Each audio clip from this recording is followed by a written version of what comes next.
أعوذ بالله من الشيطان الرجيم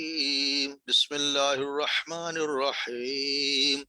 كما أخرجك ربك من بيتك بالحق وإن فريقا من المؤمنين لكارهون يجادلونك في الحق بعدما تبين كأنما يساقون الموت وهم ينظرون وإذ يعدكم الله إحدى الطائفتين أنها لكم وتودون أن غير ذات الشوكة أن تكون لكم ويريد الله أن يحق الحق وبكلماته ويقطع دابر الكافرين ليحق الحق ويبطل الباطل ولو كره المجرمون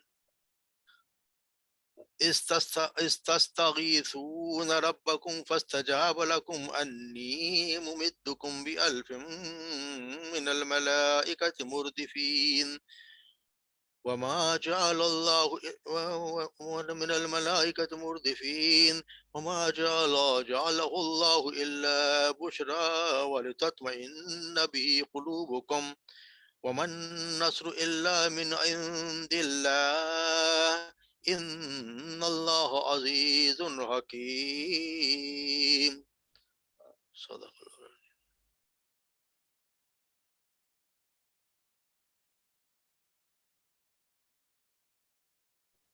کما اخرج کا ربو کا جس طرح اخرجہ کا نکالا آپ کو ربو کا آپ کے رب نے من بیت کا آپ کے گھر سے بالحق حق کے ساتھ وَإِنَّ فَرِيقًا اور بے شک ایک فریق من المؤمنین مومنوں میں سے لاکارہون اسے ناپسند کرنے والا تھا یجادلون کا وہ جھگڑا کر رہے تھے آپ سے فی الحق فی الحق کی بات ما تبینہ اس کے بعد کہ حق ظاہر ہو گیا تھا ان پہ کأنما یساقون گویا کہ ما یساقون کہ وہاں کے جا رہے ہوں الی الموت موت کی طرف وہم ینظرون اور وہ اسے دیکھ رہے یعنی دیکھتے اپنے آنکھوں کے سامنے ان کو موت نظر آ رہی تھی وَإِذْ يَعِدُكُمُ اللَّهُ اور جب يَعِدُكُمُ اللَّهُ اللہ وعدہ کر رہا تھا تم سے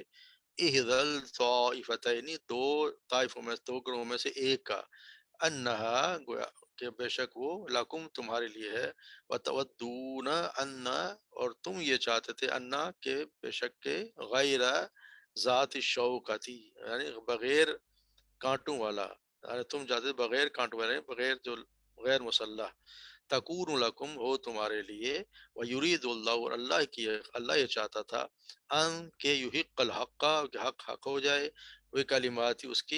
اس کے کلمات کے ساتھ وہ یقطع دابر الکافر اور وہ کاٹ دے وہ کاٹ دے دابر الکافرین کافروں کی جڑ لیحق الحق تاکہ حق حق ہو جائے یعنی سچ ثابت ہو جائے ویبطل الباطل اور باطل ہو جائے یعنی جھوٹ باطل ہو جائے ولو کریہ المجرمون اور اگرچہ وہ برا لگے یا ناپسند کرے اسے مجرم کو کتنا ہی ناپسند ہو اذ تستغیثون جب آپ فریاد کر رہے تھے ربکم اپنے رب سے فاستجاب لکم پس اس نے قبول کر لیا تمہاری دعا کو انی بے شک میں امدکم میں مدد کروں گا تمہاری بِأَلْفٍ من الملائکتی 1000 فرشتوں سے مردفین جو لگاتار ایک دوسرے کے پیچھے آنے والے ہوں گے وما جعلہ اللہ اور نہیں بنایا اللہ نے اسے الا بشرا مگر ایک بشارت وَلِتَطْمَئِنَّ بِهِ قُلُوبُكُمْ تاکہ مطمئن ہو جائیں اس کے ذریعے سے تمہارے دل ومن نصر اور نہیں ہے کوئی مدد الا مگر من عند اللہ اللہ ہی کی طرف سے ان اللہ عزیز حکیم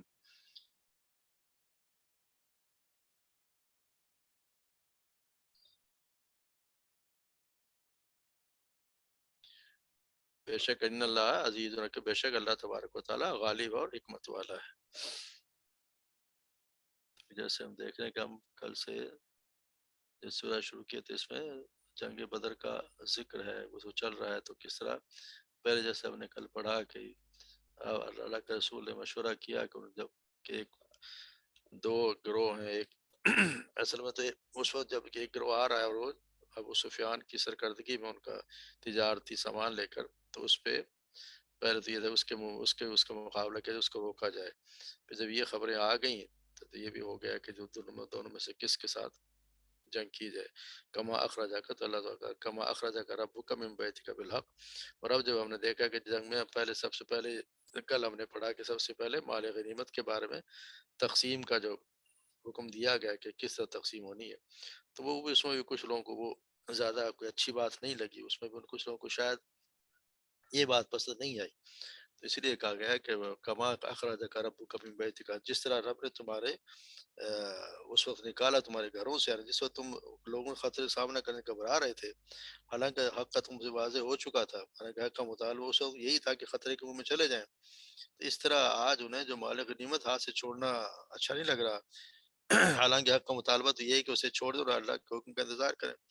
دوسرا مطلب یہ بھی ہو سکتا ہے کہ اگر اللہ تعالیٰ کی اطاعت کرو گے اور اپنے نفس کی خواہش کے بجائے اللہ کے رسول کا کہا مانو گے، تو ویسے اچھا نتیجہ دیکھو کہ جیسا بھی جنگ بدر کے موقع پر دیکھ چکے ہو کہ تمہیں لشکر قریش کے مقابلہ میں جانا سخت ناگوار تھا، اور تم جو تھے ہلاکت کا پیغام اسے سمجھ رہے تھے، لیکن جب تم نے اللہ کے حکم کو، رسول کے حکم کی تعمیل کر دی، تو یہی خطرناک کام تمہارے لیے زندگی کا پیغام ثابت ہوا۔ تو اس کا یہ کہ یہی بتایا جا رہا ہے کہ یہ جو بتایا کہ اللہ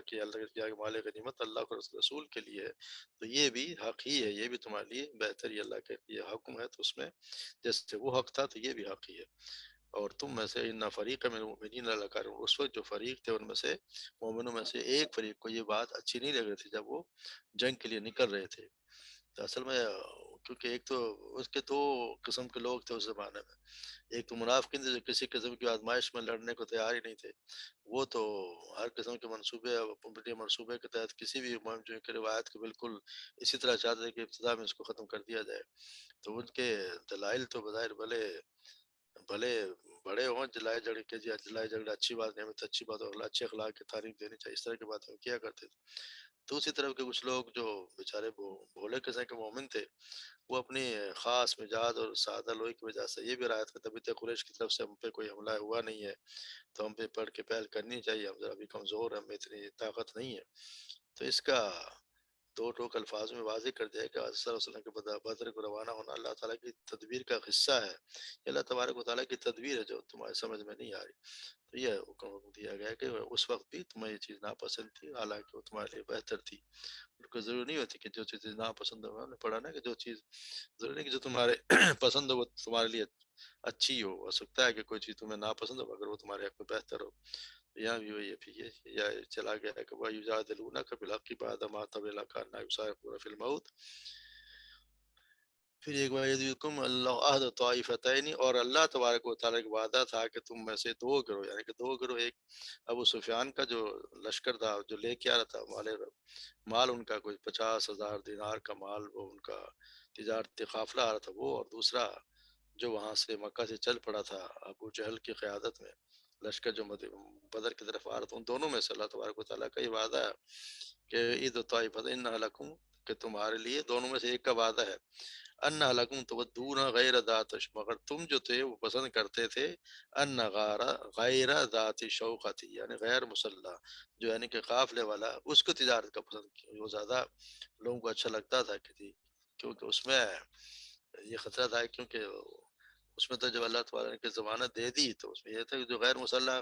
گروہ یعنی کوئی قافلے والے کی طرف چلا جائے کیونکہ اس میں کوئی خطرہ نہیں ہے، کوئی رسک نہیں ہے، تو قافلے کے ساتھ مشکل 50 100 آدمی تھے، جبکہ اس میں 50,000 دینار کی مالیت کا ساز و سامان بھی تھا، لہٰذا اسے قافلے پر بڑی آسانی سے قابو پایا جا سکتا تھا۔ اس رائے کے جو لوگوں کے اس طرح کی رائے تھی، ان کا یہ کہنا تھا کہ ہمارے پاس ہتھیار بھی نہیں ہے، سامان رسد بھی ہمارے پاس ناکافی ہے، ہمارے پاس کوئی اتنے ان سے لڑنے کے لیے ہماری تیاری نہیں ہے، لہذا بہتر ہوگا کہ پہلے قافلے کی طرف جائیں، اس طرح ساز و سامان بھی مل جائے گا اور ہتھیار بھی مل جائیں گے، ان کے ہتھیار جو ہیں وہ ہمارے قبضے میں آ جائیں گے، اس کے بعد ہم لشکر کا بہتر طور پر مقابلہ کر سکیں گے۔ تو گویا عقل کی باہر سے تو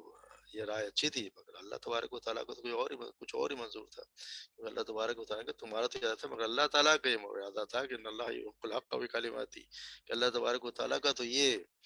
تاکہ وہ اپنے فیصلے کے ذریعے سے حق کو حق ثابت کر دے اور کافر کی جڑ کو کاٹ دے۔ یہ اللہ تبارک و تعالیٰ کا فیصلہ تھا، اس لیے اللہ تبارک و تعالیٰ پھر بدر کے میدان میں ان کو لے کے گیا۔ یعنی جس طرح نا ہم نے سورہ نام میں پڑھا ہے فَقُطِعَ دَابِرُ الْقَوْمِ الَّذِينَ ظَلَمُوا کہ ظالم قوم کی جڑ کاٹ دی گئی، یعنی اللہ تعالیٰ کا ارادہ کچھ اور تھا۔ یہاں پہ دنیا کے عام قواعد کے مطابق ضابط فیصلے نہیں ہونے جا رہا تھا، اللہ نے اس دین کو یوم الفرقان بنانا چاہتا تھا۔ اس لیے یہ 313 جن کے پاس کوئی اتنا ساز و سامان بھی نہیں کہ جو کوئی مسلح بھی نہیں تھے، اور 1000 کے لشکر سے جو مسلح جنگجوؤں سے لڑ پڑے، ان کو شکست بھی ذلت میں شکست سے دوچار کر دی ہے۔ تو اس طرح اللہ تبارک و تعالیٰ یہ دکھانا چاہتا تھا کہ کیا ہو رہا ہے، کس طرح کس حق کیا ہے اور باطل کیا ہے۔ تو یہ اللہ تبارک و تعالیٰ یہاں پہ ظاہر کرنا چاہتا تھا کہ ان کو ہر چیز بتا دی جائے کہ جی کیا کچھ ہے، ضروری نہیں ہے تو کہ ہر چیز جو نظر آتی ہے وہی ہو۔ تو اسی طرح کیونکہ انداز کے یہاں پہ صورتحال یہ تھی نا کہ وہاں جو وہ نکلے ہیں وہ 1000 کا لشکر لے کے، اور سارے ان کا ارادہ بھی یہ تھا کہ ہم ہر طرح سے مسلمانوں کو کچل کے رکھ دیں۔ تو اس سے اندازہ یہ ہوتا ہے کہ اس سے صورتحال ایسی ہو گئی تھی کہ جیسا لشکر نکلنے کے آڑ سے 2 سال پیدا ہو گئے تھے کہ یہ دعوت اسلامی جو اسلامی لشکر اسلام کی جو دعوت ہے وہ نظام جاہلیت، دونوں میں سے کس کو عرب میں زندہ رہنا ہے۔ اگر مسلمان اس وقت مردانہ وار مقابلہ کرنے کے لیے نہ نکلتے تو اسلام کے لیے زندگی کا تو کوئی موقع ہی نہ تھا، بخلاف اس کے اگر مسلمانوں کے نکلنے اور پہلے ہی بھرپور وار میں قریش کی طاقت پر کاری چوٹ لگا دینے سے وہ حالات پیدا ہوئے کہ جن کی بدولت اسلام کو ختم جمانے کا موقع مل گیا، اور پھر اس کے مقابلے میں نظام جاہلیت ہمیشہ ہمیشہ کے لیے پھر شکست ہی کھاتا چلا گیا۔ یہ ضروری تھا، اسی لیے اللہ تبارک و تعالیٰ نے اپنے رسول کو ذریعے یہ ان سے فیصلہ کروایا کہ ہم نے ان سے ٹکرا جانا ہے۔ تو یہی تھا، اسی طرح اللہ تبارک و تعالیٰ کی مرضی یہ تھی، یرید اللہ ان یحق الحق بکلماتہ کہ حق حق ثابت ہو جائے، وہ یقطع الدابر اور کافروں کی جڑ کاٹ دی جائے۔ یحق الحق یبطل الباطل ولو کره المجرمون کہ حق حق ثابت ہو جائے اور باطل جو ہے وہ جھوٹا جھوٹ جو ہے وہ ہمیشہ کے لیے باطل باطل ہو جائے، ولو کاره تک اگر چاہے وہ مجرموں کو برا ہی لگے، لیکن مجرموں کو تو یقینی بات ہے کہ ان کو تو برا ہی لگنا تھا۔ تو یہاں پہ یہی ہو کہ سچ ثابت کر دے حق کو اور جھوٹا ثابت کر دے باطل کو۔ تو پھر اللہ تعالیٰ کا آگے بڑھا استستغیثون ربکم فاستجاب لکم انی ممدکم بالف من الملائکۃ مردفین۔ اور پھر جب تم دعا کر رہے تھے اپنے رب سے، اللہ تبارک و تعالیٰ نے تمہاری دعا سن لی اور اس نے وعدہ کر لیا کہ بے شک میں تمہاری مدد کروں گا، تمہاری مدد کروں گا 1000 فرشتوں کے ساتھ جو پے در پہ آئیں گے، یعنی ایک دوسرے کے پیچھے آئیں گے، مردفین ایک دوسرے کے پیچھے آئیں گے۔ وما جعل اللہ، اور یہ اللہ تبارک و تعالیٰ نے وما جعلہ اللہ الا بشرا لتطمئن به قلوبکم، اور یہ اللہ تبارک و تعالیٰ نے اس لیے بنایا تھا کہ تمہیں بشارت ہو اور تمہارے دل مطمئن ہو جائیں۔ اللہ تبارک تعالیٰ کہ وہ تو لڑنے کے لیے تو آئے تھے، مگر جب دیکھتا ہے انسان کہ جی ان کے آگے لشکر بہت بڑا ہے تو کچھ ہے، کچھ ذہن میں تو کچھ کمزوری یا خدشات تو آتے ہیں، تو اللہ تبارک و تعالیٰ نے یہ بشارت دے دی کہ تم، اور پھر ان کی وجہ سے کہ تاکہ تمہارے دل اس سے مطمئن ہو جائیں۔ اور یہ پھر یہ کہ اللہ تبارک و تعالیٰ چاہے تو وہ تو کن فیکون کہہ کے بھی جو چاہے کر دے، مگر وہ فرشتوں کے بھیجے بغیر بھی تمہاری مدد کر سکتا ہے۔ ایسا وغیرہ، لیکن انسانی ذہن چونکہ سوچنے کا اپنا انداز رکھتا ہے، اس لیے تمہارے دلوں کی تسکین اور تسلی کے لیے اللہ تعالیٰ نے 1000 فرشتے بھیجنے کا فیصلہ کیا، بلکہ ان کی آمد کی اطلاع بھی اللہ تعالیٰ نے پہلے ہی دے دی کہ تمہاری مدد کے لیے فرشتے میں بھیج رہا ہوں۔ اس کے وعدے کے مطابق میدان بدر میں فرشتے اترے بھی، اور کہتے ہیں کہ انہوں نے کوئی لڑائی میں بھی حصہ لیا، کیونکہ کچھ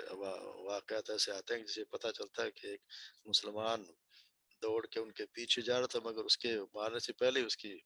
گردن کٹ گئی، یا پہلے اس سے مسلمان کے پہنچنے سے پہلے ہی تو اس کو کوڑا لگ کے گر گیا، تو انہوں نے حصہ بھی لیا۔ بہر اللہ تبارک و تعالیٰ نے مدد کی، اور یہ اسی لیے کہ وہ سارے اللہ تبارک و تعالیٰ چاہتا تھا کہ کافروں کو ہر طریقے سے ہر طرح سے کچل کے رکھ دے، تاکہ ان کا ہمیشہ ہمیشہ کے لیے ان کے غرور خاک میں مل جائے۔ وَجَعَلَ لَهُ الْبُشْرَىٰ لِتَطْمَئِنَّ بِقُلُوبِكُمْ وَمَا النَّصْرُ إِلَّا مِنْ عِندِ، اور اللہ کی نصرت کے سوا، اللہ کے مدد کے علاوہ تو کوئی الہ ہے اور مدد ہے ہی نہیں۔ یعنی یہ بھی فرشتوں کی وجہ سے کوئی تمہیں مدد نہیں ہے، کوئی فتح حاصل نہیں ہوئی،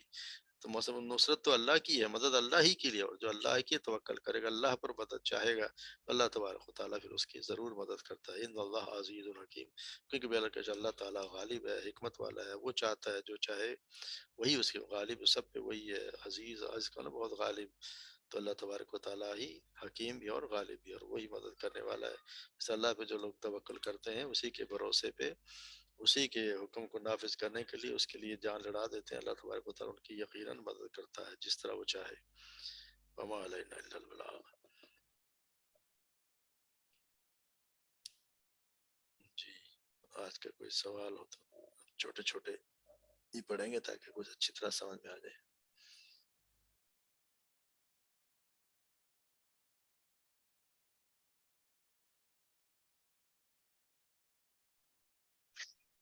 سر جی جی بولیں. سر وہ شروع میں جو آیت تھی نا مجھے اس کا صحیح سمجھ نہیں آیا. میرا انٹرنیٹ بھی ذرا ڈسکنیکٹ ہو گیا تھا کہ جو اللہ نے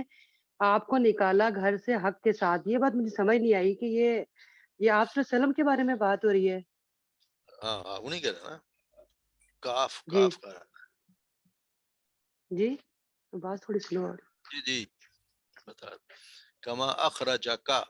جو نا آپ صلی اللہ جی علیہ وسلم کے لیے. آپ صلی اللہ جی علیہ وسلم جی اپنے تو گھر سے مطلب نکلے. یہ اللہ یہ مطلب یہ دوبارہ تھوڑا سا سمجھا دیں کہ مجھے یہ سمجھ نہیں آئی یہ بات.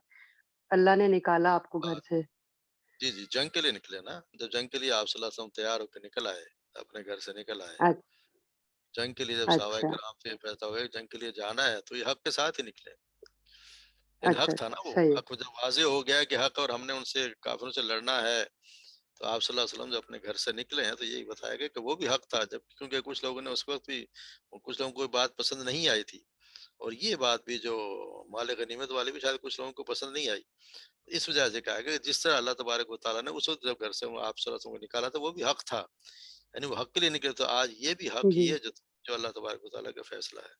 تو جنگ کے لیے جو نکلے ہیں وہ بتایا گیا ہے کہ وہ حق کے لیے وہاں سے حق کے لیے ہی نکلے. جی کما اخرجا کا جب ٹھیک ہے نکالا ٹھیک. آپ کو. کہا جو نا وہ آپ صلی اللہ علیہ وسلم کی طرف. جی رب کا ٹھیک ہے تیرے سر. رب. جی ٹھیک ہے جزاک اللہ سر سمجھ آ گئی اب.